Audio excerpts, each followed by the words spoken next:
প্রিয়তমাসু কবি সুকান্ত ভট্টাচার্য। সীমান্তে আজ আমি প্রহরী, অনেক রক্তাক্ত পথ অতিক্রম করে আজ এখানে এসে থমকে দাঁড়িয়েছি স্বদেশের সীমানায়।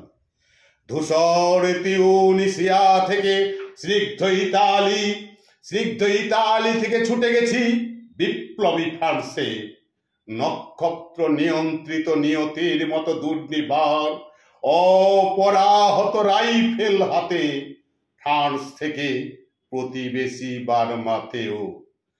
আজ দেহে আমার সৈনিকের কড়া পোশাক, হাতে এখনো দুর্জয় রাইফেল, রক্তে রক্তে তরঙ্গিত জয়ের আর শক্তির দুর্বহ দম্ভ। আজ এখন সীমান্তের প্রহরী আমি।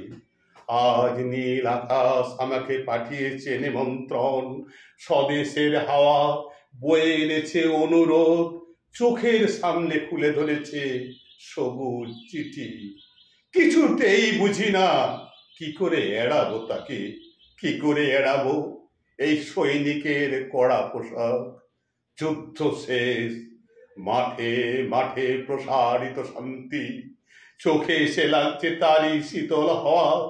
প্রতি মুহূর্তে শ্লথ হয়ে আসে হাতের রাইফেল, গা থেকে খসে পড়তে চায় এই কড়া পোশাক। রাত্রে চাঁদ ওঠে, আমার চোখে ঘুম নেই। তোমাকে ভেবেছি কতদিন, কত শত্রুর পদক্ষেপ শোনার প্রতীক্ষার অবসরে, কত গোলা ফাটার মুহূর্তে, কতবার অবাধ্য হয়েছে মন যুদ্ধ জয়ের ফাঁকে ফাঁকে, কতবার হৃদয় জ্বলেছে অনুশোচনার অঙ্গারে তোমার আর তোমাদের ভাবনায়। তোমাকে ফেলে এসেছি দারিদ্র্যের মধ্যে, ছুড়ে দিয়েছি দুর্ভিক্ষের আগুনে, ঝড়ে আর বন্যায়, মারি আর বড়কের দুঃসহ আঘাতে বারবার বিপন্ন হয়েছে তোমাদের অস্তিত্ব। আর আমি ছুটে গেছি এক যুদ্ধক্ষেত্র থেকে আর এক যুদ্ধক্ষেত্রে, জানি না আজও আছো কি নেই। দুর্ভিক্ষে ফাঁকা আর বন্যায় তলিয়ে গেছে কিনা ভিটে, জানি না। তাও তবু লিখছি তোমাকে আজ, লিখছি আত্মভরাশায়। ঘরে ফেরার সময় এসে গেছে, জানি আমার জন্য কেউ প্রতীক্ষা করে নেই।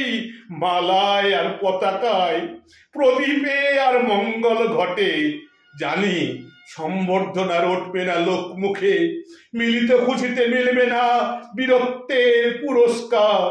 তবু একটি হৃদয় নেচে উঠবে আমার আবির্ভাবে, সে তোমার হৃদয়।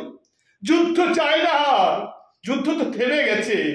পদার্পণ করতে চায় না মন ইন্দোনেশিয়ায়, আর সামনে নয় এবার পেছন ফেরার পালা।